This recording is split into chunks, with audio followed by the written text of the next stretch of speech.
there, and welcome back. As always, I'm Carl, Targets with Attitude, absent-minded professor of knives and all things sharp. Today we're taking a look at one I've been eagerly waiting to get my hands on. It's a new one from Ka-Bar. It's the Jarosz Spearpoint Framelock. It's one of the first flippers Jesse Jarosz has designed for Ka-Bar, and it is a sweet knife. A little heavy.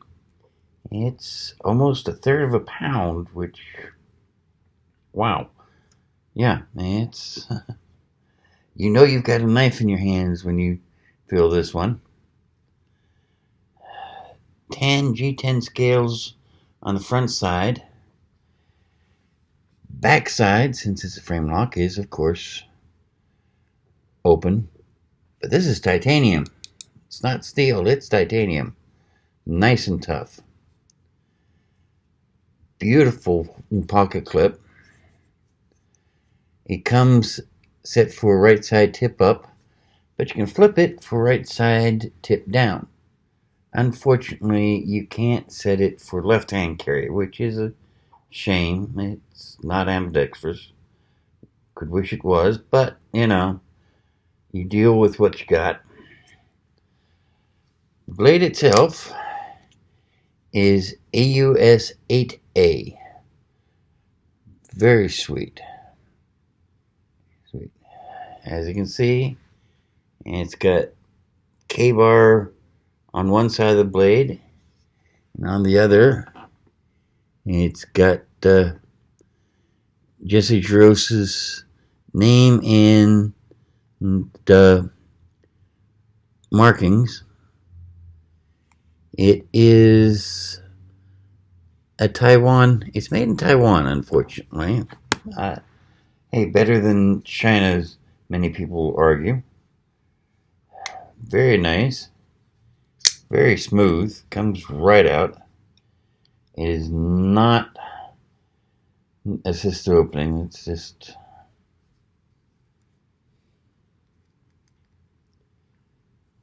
kind of tight. You're not going to shake it close.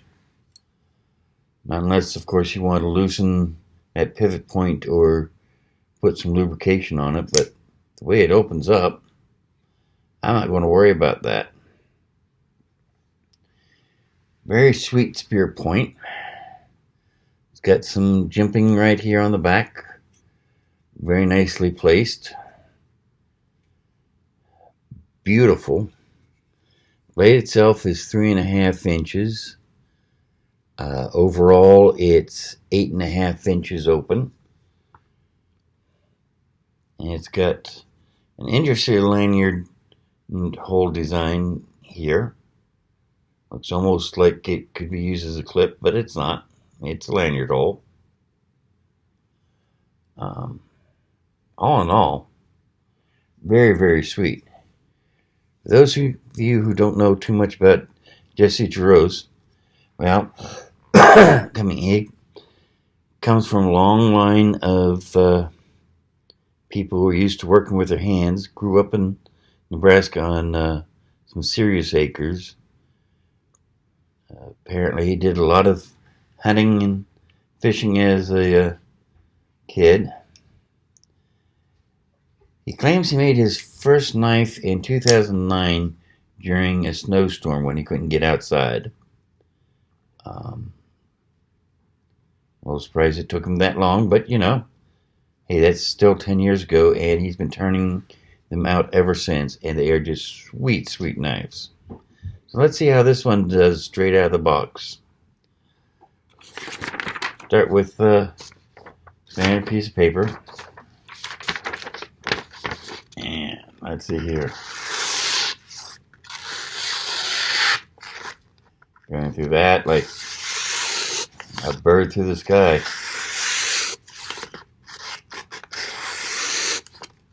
Very sweet. Very sweet. Let's see here. Cardboard. Got some cardboard here somewhere. Here we go.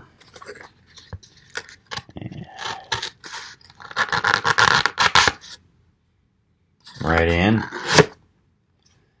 Goes through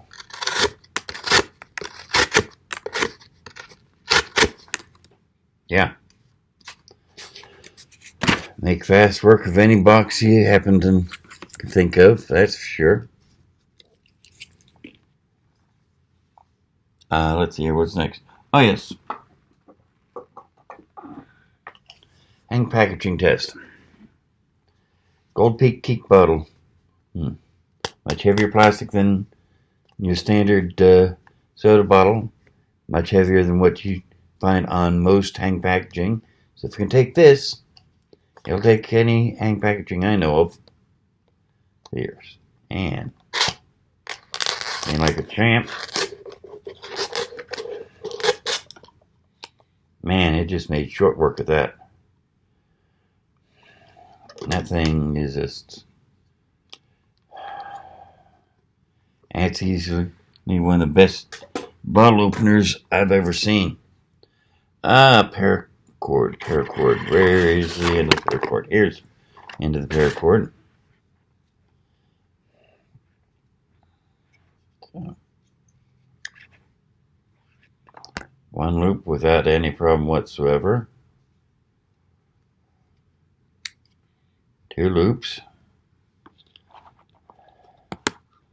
Let's get down to a nice short loop that we can just barely fit the tip through.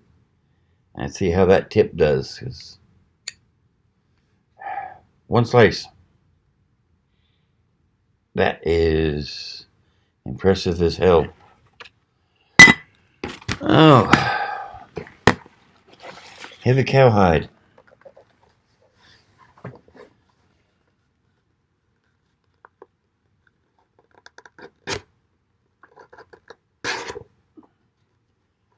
Yeah.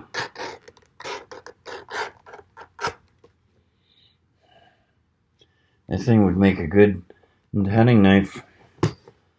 I normally don't like folding knives for hunting knives, but man, that thing is taking the cowhide down so quickly and so nicely. I don't know what else to say. It is fantastic.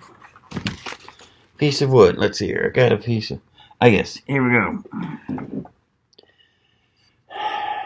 Standard piece of scrap wood. And let's see here.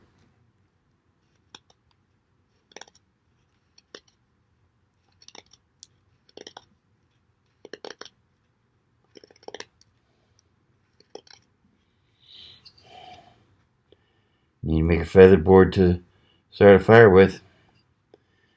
This is your man. Let's see here. Another test I normally don't do with folding knives because the pivot point is a weak spot, but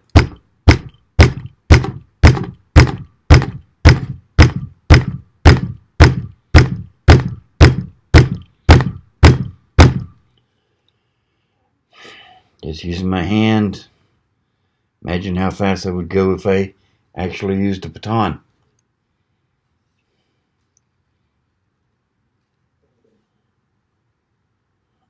Beautiful tip. Beautiful tip. And I'm not seeing any shiny spots to speak of. Tip's still nice and straight. No anything. Yeah. That is definitely impressive. Impressive as all hell. So let's find that piece of paper again here. I'll make sure we didn't do any damage to the blade, but I doubt it. Not the way this thing's performing.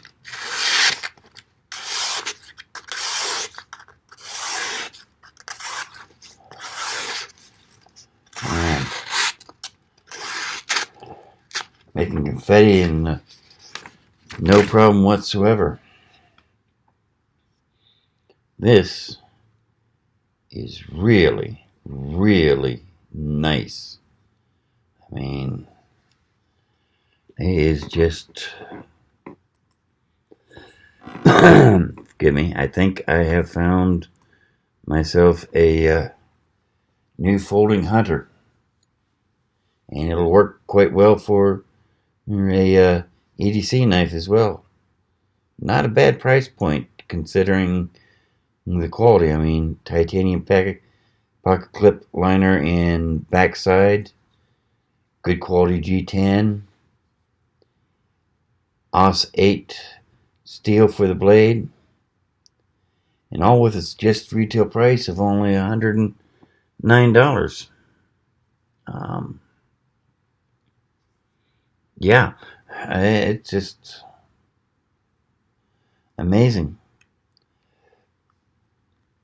That is just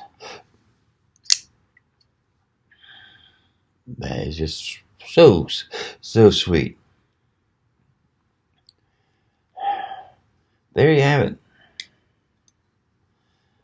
Very sweet knife, courtesy of Jesse Jarosz and Ka-Bar, and it's living up to both their names. It's hard to beat a Ka-Bar. You can't beat Jesse Jarosz, so definitely a winner in my book. But in the meantime, I've got other things I need to do here, so I wish you luck. You take care. May the wind always be at the back, sun never in your eyes. Try not to get too hot here the way things have been going lately. We've had several reported cases of heat exhaustion and one case of heat stroke in the local area. Don't want to see you be one of the next ones reported, okay? But in the meantime, you take care. I wish you the best, and as always, if you're going to do something, no matter how major or how minor, even if it's just watching knife porn on the internet, do it with attitude. See you now.